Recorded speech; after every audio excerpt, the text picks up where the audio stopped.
تو میرا یہی تھا. لیکن میرے ساتھ یہ واقعہ ہوا ہے کہ ایک واردات گزری اور فوری طور پر مجھ پر اثر ہوا اور میں نے کہانی لکھنی شروع کر دی. مثلاً اس میں ایک کہانی ہے وہ مور ڈاما جو ایٹم بم کا تجربہ پہلے ہندوستان نے کیا, اس کے جواب میں پاکستان نے کیا. تو مجھ پہ اس کا بہت اثر ہوا. کالم والم بھی ایک آدھ لکھا میں نے.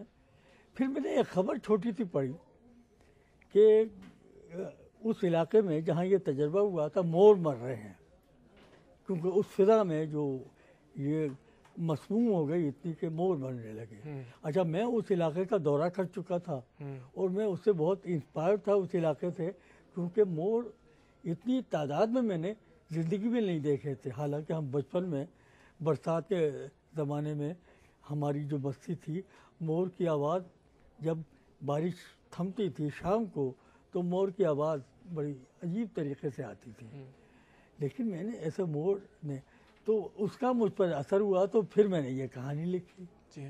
اب اور یہ کہانی آپ نے پڑھی ہوگی جس طریقے سے پھر میں وہ اس صورتحال کو بیان کرتے کرتے کہیں سے کہیں نکل گیا, مہابھارت تک پہنچ گیا. جی ہاں. اور دوسری ایک اور ذہن میں ابھی آئی, کانا دجال آپ نے کہانی لکھی تھی, وہ جو اسرائیل کی 19 کی وار کے ساتھ موشے دیان کا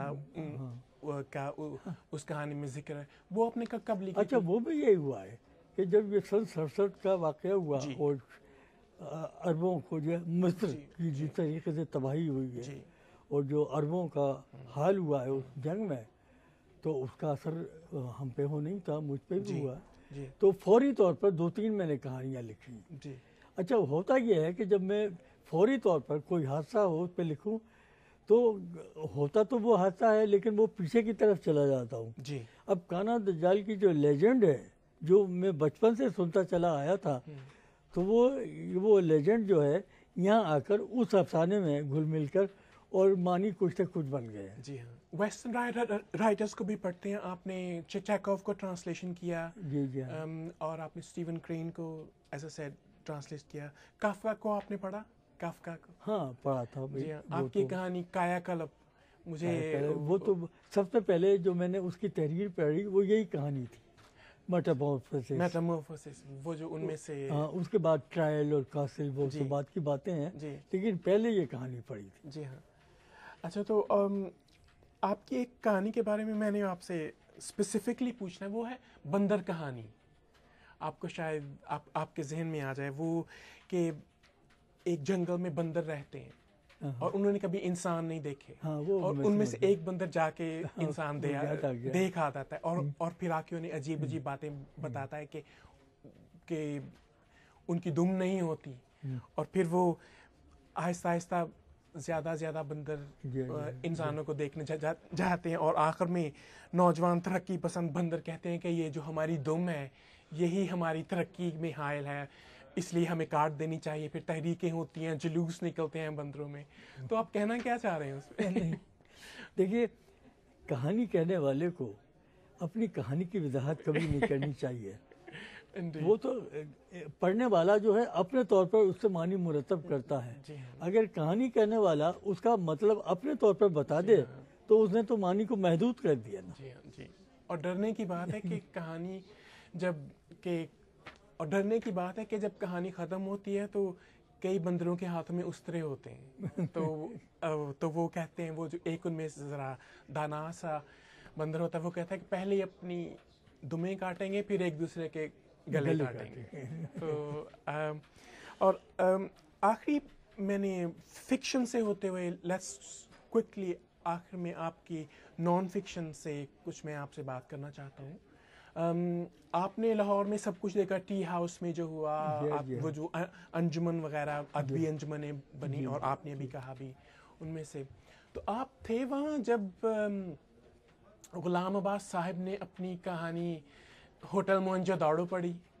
تو جناب میں اس جلسے میں موجود تھا. جی کچھ فرمائیے. تو وہ تو بڑا اچھا ایک طریقے سے تو پیش گوئی کی تھی غلام عباس نے.